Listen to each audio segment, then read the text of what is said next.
This is the Steam Room on GaySA Radio, where you are family.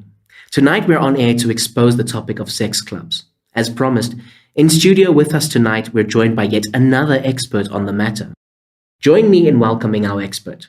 Thanks for getting sweaty with us tonight. GaySA Radio, where you are family. My name is Ray, and today we chat to Bruce Little from Nova Health Institute, chatting to us about sex clubs. Why do you think there is a need for men to have sex with men in spaces like a sex club? I think it's just a logistical issue as well. It just makes it easier. So a sex club is a convenient way to make sure that a certain group of men meet at a certain place at a certain time so that they can engage in group sex. It's just logistics, really. It just makes it's convenient. I think there's also the thrill. Sometimes it's at somebody's house, so it'll be like a more intimate party at somebody's house, and then everybody agrees to meet there. And there's other clubs that involve meeting at a specific place that is used only for these group sex parties. I think it's a lifestyle choice. Some people love engaging in group sex, and many people choose to do so in safe and responsible ways that doesn't necessarily have to. Just because you enjoy having group sex doesn't mean you have to be at severe risk of things like STIs, for example. You can have responsible group sex, so you can use condoms and water-based lube. You can make sure that you don't, use drugs that might put you at risk or cause you to behave in a way that is riskier. And because you just touched on STIs or HIV, how would somebody protect themselves from STIs and HIV in such a club? So if you are HIV negative and you've been tested recently, then you can go to your local healthcare provider and find out about something called PrEP, which is pre-exposure prophylaxis. And I think it costs somewhere between 300 Rand and 600 Rand a month. There are certain clinics that do distribute it for free, but if you can afford it, I think some medical aids even cover it. And you're HIV negative and you want to stay HIV negative, then you can take PrEP. And then, as I said, the best protection is condoms and lube, because even if you are on PrEP, and even if you are HIV positive and you are taking your ARVs religiously and you're undetectable, you are still at risk of other sexually transmitted infections like syphilis, gonorrhea, chlamydia. And the thing is that nowadays those STIs are multi-drug resistant, which makes them very difficult to treat. So it's not a case of like, the only STI to worry about is HIV. That's not the case anymore. Nowadays, because there has been an increase in promiscuity and a decrease in the use of condoms because of stigma, and people don't want to be judged because they want to use condoms, there is now a prevalence of STIs that are becoming more and more difficult to treat.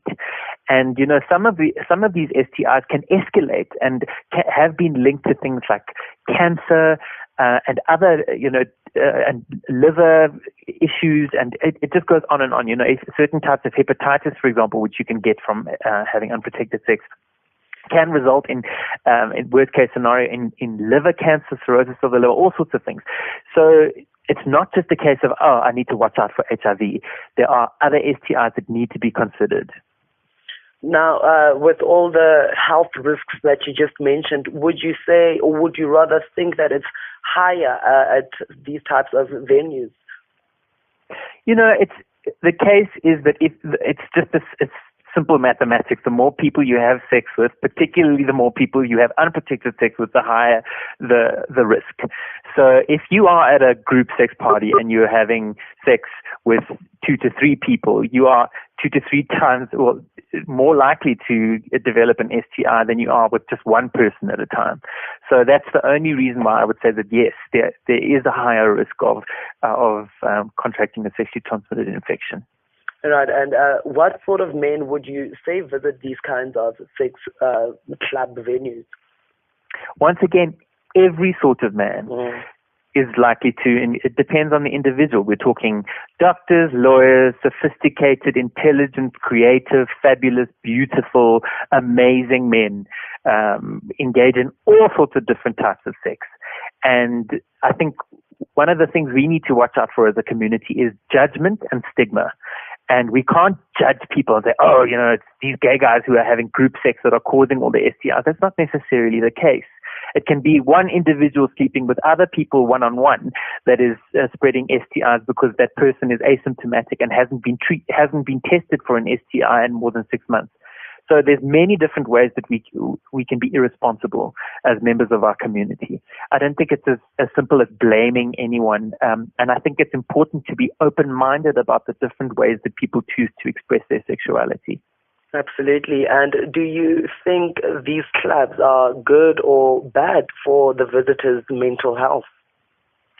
I don't think it's as simple as that. I think it's up to the individual. So if you are a happy individual and you can engage in sexual acts with more than 2 to 3, 4 people at a time, and you can still feel good about yourself afterwards, and it reinforces your sense of self, and you connect in an intimate and meaningful way, then by all means, there's no reason why you shouldn't.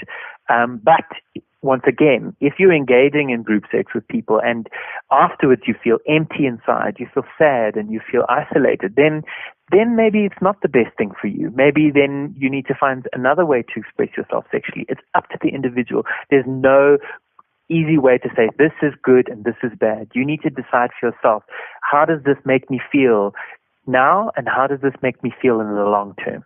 Thank you so much, Bruce. That was Bruce Little from Nova Health Institute chatting to us about sex clubs. I go by the name of Ray, and this is GaySA Radio, where you are family. Well, we hope you found that segment informative and helpful as a life vest to keep your head above water.